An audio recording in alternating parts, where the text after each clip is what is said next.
Bonjour à tous et bienvenue sur Témoin. Aujourd'hui, nous nous retrouvons dans un nouveau numéro de C'est qui, c'est quoi. Mais avant tout, n'hésitez pas à vous abonner à la chaîne, à activer la cloche des notifications et à partager notre vidéo afin de nous aider dans notre travail. Le 8 mars, Journée internationale des droits des femmes, a une fois de plus rassemblé des milliers de manifestants dans les rues de Paris. Initialement dédiée à la défense des droits des femmes à travers le monde, cette mobilisation est devenue en France au fil des années le point de convergence de multiples causes, parfois opposées. Ainsi, aux côtés de collectifs féministes comme Nous Toutes, se trouvaient des groupes soutenant la cause des LGBT, de la Palestine, mais aussi des militants d'ultra-gauche, dont les Black Blocs, vêtus de noir et cagoulés, prêts à en découdre avec les forces de l'ordre.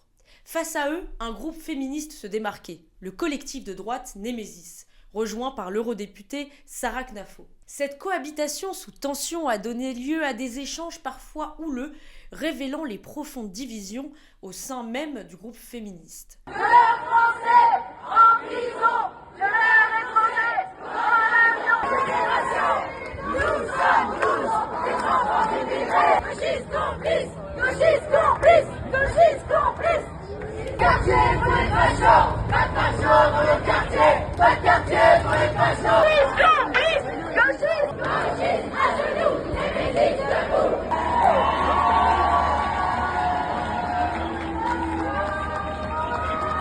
Au cœur de cette agitation, nous avons posé une question simple, presque candide. C'est quoi une femme ?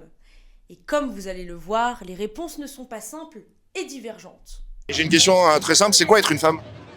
Oh, c'est beaucoup de choses. Je crois que chacun a sa définition. Il n'y a pas de définition propre.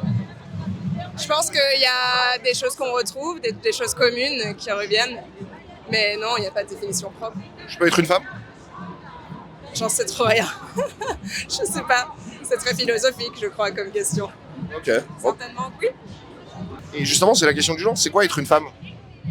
Alors là, vous m'en posez trop, vraiment. Je ne sais pas non plus. Ah non, je peux pas répondre à cette question. Je viens manifester pour les droits des femmes.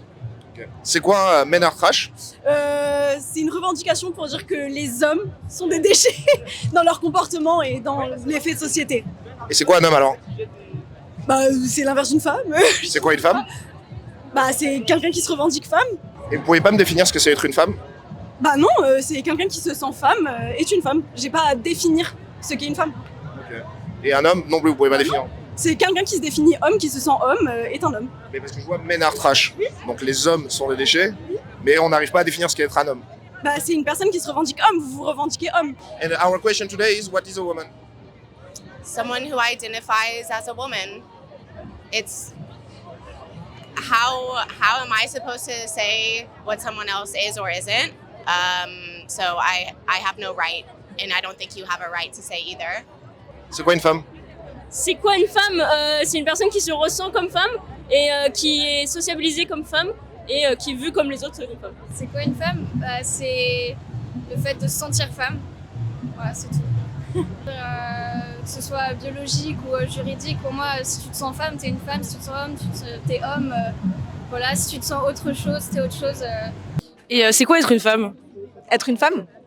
Écoutez, être une femme, c'est se sentir bien dans sa peau, c'est ne pas lutter contre les hommes, c'est porter la vie quand on porte la vie, c'est penser à l'avenir de ses enfants, comme beaucoup d'hommes aussi. Donc, en tout cas, moi, je le vois pas du tout comme une opposition à l'autre sexe, à savoir au sexe masculin. Et c'est aussi la raison pour laquelle je me retrouvais pas du tout dans le reste des propos qu'on entendait dans les autres mouvements féministes, où j'ai l'impression que bien souvent, elles défendent des menaces en hystérisant le débat, en créant une véritable guerre des sexes en France, en Occident, et en oubliant tout simplement les menaces basiques et quotidiennes qui pèsent sur nous. Donc, je ne m'y retrouvais pas, et ici, je me retrouve. C'est quoi être une femme ? C'est avoir des organes génitaux féminins. Mais même dire ça peut vous mener à ce qu'on appelle un shadow ban ou à être totalement ostracisé de la société, alors que c'est une vérité naturelle. Oui, c'est sûr qu'on n'a pas les mêmes besoins, les hommes et les femmes. Par exemple, les hommes n'accouchent pas. Est-ce que les femmes ont besoin de plus de soins au moment où elles accouchent ? Je ne vais pas vous dire non. En 2025, les hommes accouchent. Comment ? En 2025, les hommes accouchent. Ah, c'est vrai. Certains hommes accouchent. If men could get pregnant, we wouldn't ever be having these conversations. They could do whatever they want with their bodies, but women, there's so many laws restricting our bodies, and why? Like, no one has the right to say what someone else should or shouldn't do with their body. But now men can be pregnant. Well, that's no, because women who are trans, they can become pregnant, but that's, you know. On peut définir une femme avec 3 formes: juridique, biologique et sociale. Juridiquement, tout d'abord, une femme dans la majorité des pays est d'abord définie par son sexe, assigné à la naissance, inscrit à l'état civil. Ce sexe est généralement déterminé sur la base de caractéristiques biologiques observables à la naissance. Cependant, la France et certains pays reconnaissent désormais le droit à l'auto-identification de genre. Cela signifie qu'une personne peut faire modifier son sexe et son genre à l'état civil pour correspondre à son identité de genre vécue, sans nécessité d'intervention médicale ou chirurgicale. Par exemple, en France, depuis 2016, une personne transgenre peut changer son sexe à l'état civil sans condition médicale. Une définition juridique qui fait l'objet de débats, notamment dans des contextes de compétition sportive où l'on pointait du doigt l'inégalité biologique entre les femmes de sexe féminin de naissance et les femmes transgenres ayant conservé des attributs biologiques tels que l'ossature, la musculature masculine ou encore un taux de testostérone trop élevé. D'autres espaces tels que les refuges ou les prisons pour femmes sont aussi soumis à l'exclusion des femmes transgenres.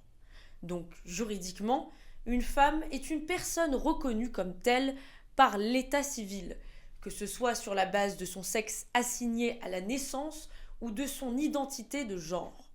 Mais peut-on définir une femme seulement par une base juridique ? Jusqu'à récemment, la définition de la femme reposait presque exclusivement sur des critères biologiques, chromosomes, anatomie reproductive et caractéristiques physiques. Cette conception a prédominé pendant des millénaires, aussi bien dans les sciences que dans les normes sociales et juridiques.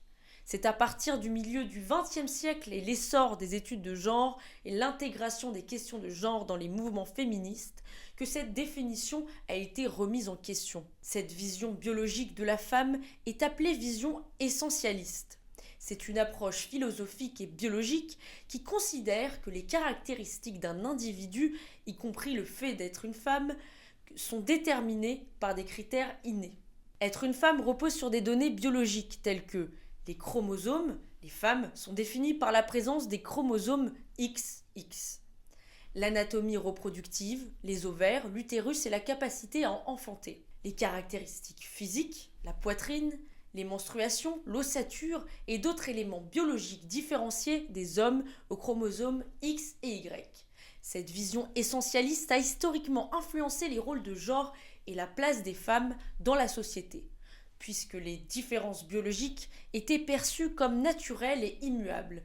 Cette approche n'est pourtant pas abandonnée par les courants féministes et militantes du droit des femmes, qui adhèrent à cette approche et l'adoptent pour défendre des droits spécifiques aux femmes biologiques comme la protection des espaces non mixtes, prisons, refuges pour femmes, victimes de violences, compétitions sportives. D'autres, en revanche, critiquent cette approche, estimant qu'elle rigidifie l'identité féminine et exclut les femmes transgenres.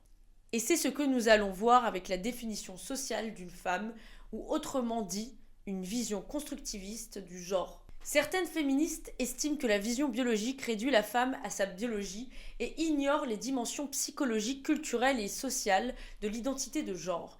Ils défendent une approche plus fluide où l'identité féminine ne serait pas uniquement déterminée par le sexe de naissance, mais par un ressenti personnel et un parcours de vie.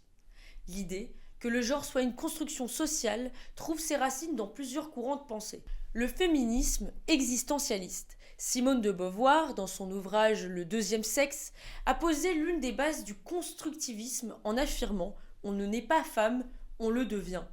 Elle explique que la féminité n'est pas seulement une question de biologie, mais qu'elle est inculquée par la société à travers l'éducation, les attentes et les rôles sociaux. La théorie du genre, qui se développe dans les années 70-80 avec des sociologues comme Judith Butler qui, dans Troubles dans le genre, introduit le concept de performativité du genre. Le genre n'est pas une essence fixe, mais un ensemble de comportements, d'habitudes et de discours répétés qui finissent par être perçus comme naturels. Et enfin, avec les études postmodernes, des théories qui critiquent la rigidité des catégories hommes et femmes en affirmant qu'elles sont historiquement et culturellement construites plutôt que fondées sur une vérité biologique universelle.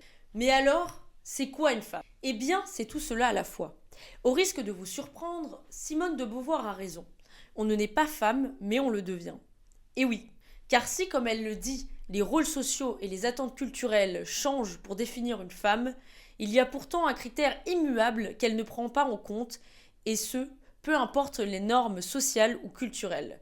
C'est la biologie qui est le lien et qui permet d'avoir une définition de la femme à travers divers modèles de société. On ne naît pas femme, mais on le devient, oui, car on est fille et au fil du temps, des changements hormonaux, on devient femme. Car comment ne pas prendre en compte les changements biologiques dans la construction sociale d'une femme ? Devenir une femme, c'est changer biologiquement et socialement, car l'un a un effet sur l'autre. La puberté chez une femme est un changement tant biologique que social, et c'est une série d'événements qu'une femme transgenre ne peut comprendre. On peut considérer une femme transgenre socialement comme une femme, par respect de sa dysphorie de genre, mais cette dernière ne peut et ne pourra comprendre ces diverses transformations qui font d'une femme une femme. Merci infiniment d'avoir regardé cette vidéo, n'hésitez pas à vous abonner à la chaîne et à très vite pour un nouveau C'est qui c'est quoi.